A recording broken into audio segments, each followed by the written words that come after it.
Hey, this is Ming here from agentsofspeech.com. Today we want to talk about why does your child stutter. So your child, when he or she stutters, that's actually developmentally acceptable. That's quite a mouthful. But anyways, so when stuttering happens, it may most of the time be normal. Okay, you and I stutter all the time. Okay, and especially when we're nervous, when we don't know what we're doing, don't know what we're talking about. You know, if we are way out of our head and we're trying to explain something that's out of our pay grade, you know what I'm saying, then we will stutter for a bit and we get scared and stuff, right? So it is acceptable, and we'll talk about this later. I'll show you an article, I'll link it down below as well. And the reason for stuttering is there's a lot of theories, but the theory that I like to refer to, and I personally think is rather great because I happen to have a lot of these problems when I was growing up, is that there's a discrepancy between language capabilities and environmental demands. All right, so when you are in a new place and you're learning how to speak a different language, or like just people around you are speaking so much faster than you, so much better than you will stutter. Okay, and this is where a lot of, for instance, I just went right, or when I say like a lot, it's a way of thinking and buying time and all that.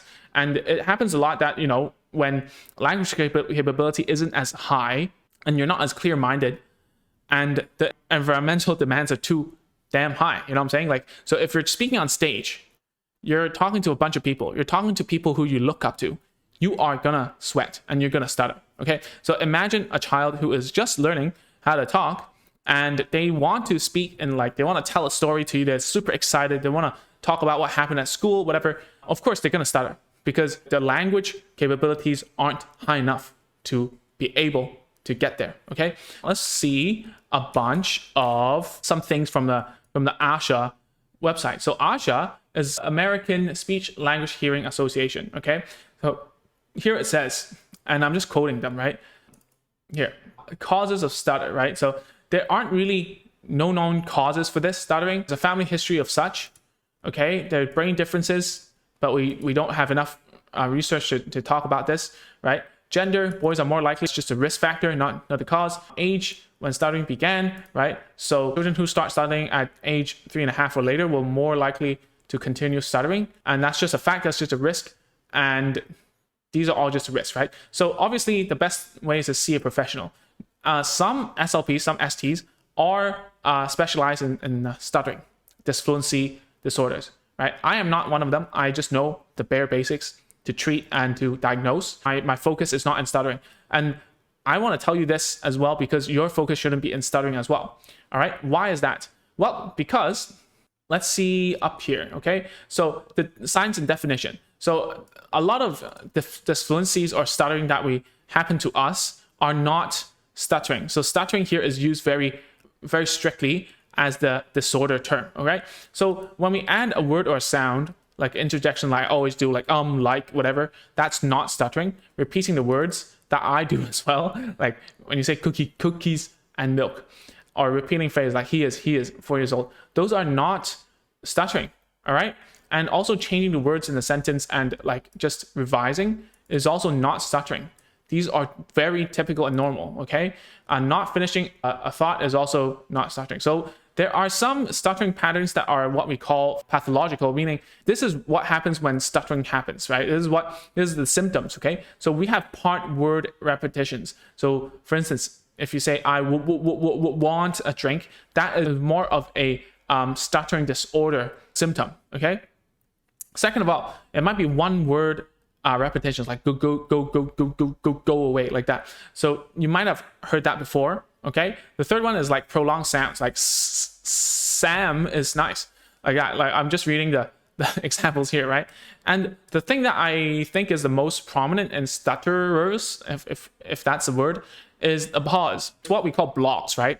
And what happens is that I want to, and they're like cannot. It's like there's something blocking him from talking. Then the word finally comes out. So these ones are.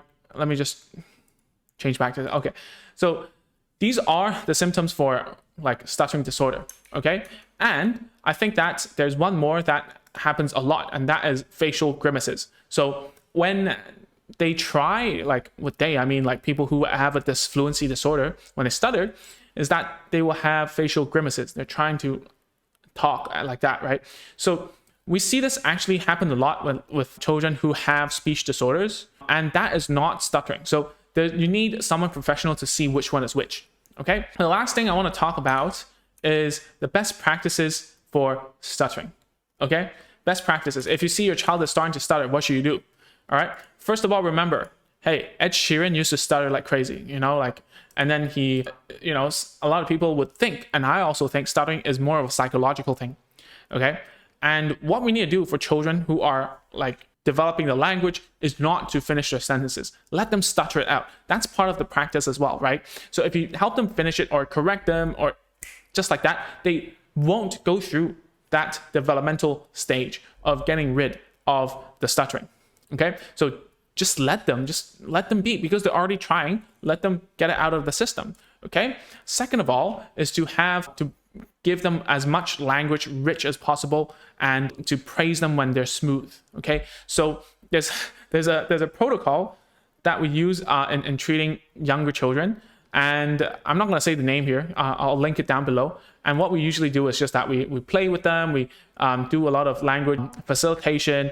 And then when they speak in a stuttering manner, then we say, oh, that's a little bumpy. And then when they do it like correctly, then we say, okay, that's pretty smooth. Okay, that's good job. Okay, so it can be as simple as that. And I think this is something that you can, as a parent, you can do that is good, no matter if your child has stuttering or not. It's good for language as a whole.